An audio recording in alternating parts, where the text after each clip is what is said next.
నమస్కారం. వచ్చినందుకు మీ అందరికీ థ్యాంక్స్. అడగండి. ఏంటండి అడిగేది? అసలేంటి న్యూసెస్? ఇవాళ సిటీ ఎంత సఫర్ అవుతుందో తెలుసా? Bloody village brutes. ఏమన్నారు? విలేజ్? ఓసారి ఇటు వస్తారా? ఏంటి? మీరు పుట్టింది ఎక్కడ? ఇక్కడే, కోటి. మీ నాన్నగారు? ఖమ్మం. వాళ్ళ నాన్నగారు? గుంటూరు పక్కన కొల్లూరు. అంటే విలేజ్. మీ మాటలో చెప్పాలంటే మీ తాతగారు ఒక విలేజ్ బ్రూట్, అంతేగా? మీ పట్నాలు మా పల్లెటూళ్ళకు పుట్టిన పిల్లలు. అమ్మ చచ్చిపోతున్నా పట్టించుకొని పిల్లల్ని ఏమనాలి, ఏం చెయ్యాలి? మే విలేజ్ బ్రూట్స్ కాదు, విలేజర్సే మీ రూట్స్. బూతులాపి భూమి మీద నిలబట్టం నేర్చుకో. వెళ్ళు. కరెక్ట్ గా చెప్పావన్నా. రైతు ఈ నేల మీద నాగలి పట్టేకే నాగరికత మొదలైంది. అంత ప్రాచీన చరిత్ర రైతుది. మీలో ఎవరికైనా ఒక బియ్యపు కింద తయారవటానికి ఎన్ని రోజులు పడుతుందో తెలుసా? తెలీదు. 120 రోజులు. 120 రోజులు ఒక రైతు తన చెమటని మట్టితో కలిపి పండించే గింజ గింజ కలిస్తేనే మనం తినే అన్నం ముద్దవుతుంది. అది తెలుసుకోండి. మెతుకు కింద పడితే కళ్ళకద్దుకునే దేశం. ఆ మెతుకులు పండించే రైతుని నిర్లక్ష్యం చేస్తుంటే ఇంకెవరికి చెప్పుకోవాలి సార్?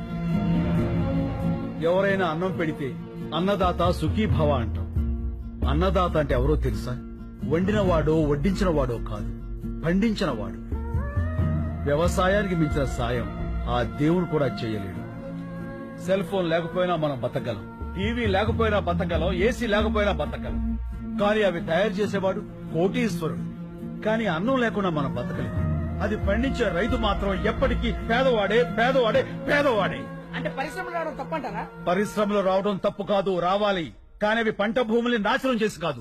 ఎంతో బంజరు భూమి ఉంది, ఎన్నో రాళ్లగుట్లున్నాయి. కేవలం నీటి ఖర్చు తగ్గుతుందని పరిశ్రమలన్నీ నీరు ఎక్కడుంటే అక్కడికి కట్టేస్తుంటే నీటి కోసం రైతు ఎక్కడికి పరిగెత్తాలి సార్? అడుగు బాబు, ఇంకా అడుగు. మన దేశంలో గత 10 ఏళ్లుగా 1,71,105 మంది రైతులు ఆత్మహత్య చేసుకున్నారు. అందులో 25,400 మంది మన తెలుగు రైతులే ఉన్నారు. అర్ధగంటకో రైతు అర్ధాంతరంగా చచ్చిపోతున్నారంటే మీరు నమ్మగలరా? కానీ ఇది పచ్చి నిజం. చావు కూడా చులకనైతే ఆ దేశం బాగుపడదు సార్. దాదాపు 10 లక్షల మంది రైతులు పండించడం మానేసి మీ సిటీల్లో కూలీలుగా బతుకుతున్నారు. దేశానికి వెన్నుముక లాంటి రైతు మీ అపార్ట్మెంట్స్ కు వాచ్మెన్ అవుతున్నాడు. పరబ్రహ్మ స్వరూపాన్ని పండించే రైతు గుడి మెట్ల మీద విచ్చగాడవుతున్నాడు. పట్టించుకోరా? రైతులకు రుణమాఫీ చేస్తున్నారుగా. ఎక్కడ సార్? ఎంత సార్?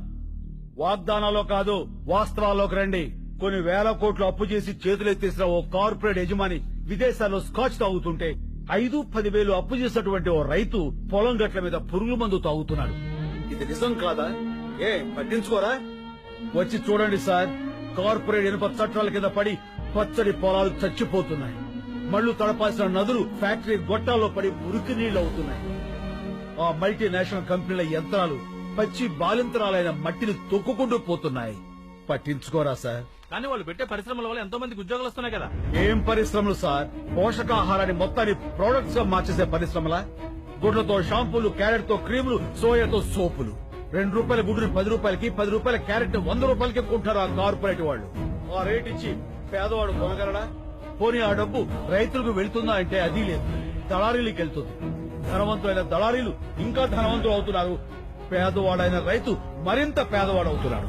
పోషకాహారం దొరక్క పేద పిల్లలు, పేద వృద్ధులు జబ్బులతో విలవెల్లాడుతున్నారు సార్. ఏ ఉద్యోగమైనా సరే మనం బతకడానికి పనికి రావాలి. కానీ మన బతుకుని పాడు చేసి ఆ ఫ్యాక్టరీకి మనం పనికొస్తున్నాం.